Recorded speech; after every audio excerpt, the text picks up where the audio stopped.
പിന്നെയും മഹാനായ മുത്തനബി തങ്ങൾ പറഞ്ഞു, ബലഗനി അന്നൽ മൗത യഅലമൂന ബിസുബ്ബാഹിം യൗമൽ ജുമുഅത്തി വയൗമൻ ഖബ്ലഹു വയൗമൻ ബഅദഹു.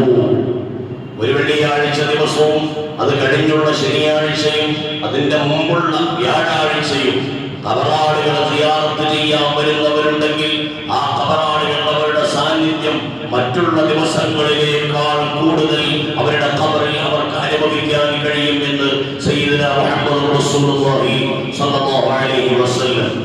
അതുകൊണ്ട് നന്മകൾ അത് ഭൂമിലോകത്ത് മരിച്ചവർക്ക് ഹദിയ ചെയ്തതാവട്ടെ ചെയ്യാത്തതാവട്ടെ, അതുകൊണ്ട് ഖബറാളിക്ക് സന്തോഷമുണ്ട്, വലിയ സമാധാനമുണ്ട്. ഭൂമിയിൽ നമ്മളുടെ പിൻഗാമികളായി അവശേഷിക്കുന്ന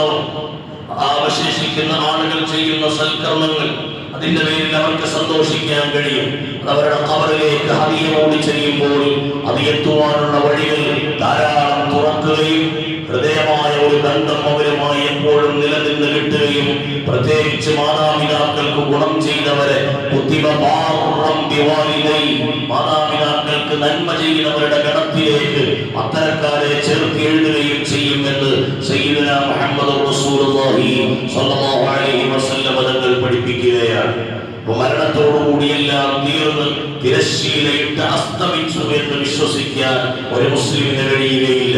ഈ ഭൂമി ലോകത്തുള്ളതും അതിന്റെ മുൻ ലോകങ്ങളിലുള്ളതും വരെ അതാത് ഓരോ ഘട്ടങ്ങൾ കഴിയുന്നതിനനുസരിച്ച് തൊട്ട് മുമ്പുള്ള ഘട്ടങ്ങളെ കുറിച്ച് കൃത്യമായ അറിവും ബോധവും അവരെ സംബന്ധിച്ച് ഉണ്ട് എന്നതാണ് വിശുദ്ധമായ ഈ ഹദീസുകൾ ഒക്കെ നമുക്ക് പഠിപ്പിച്ചത്.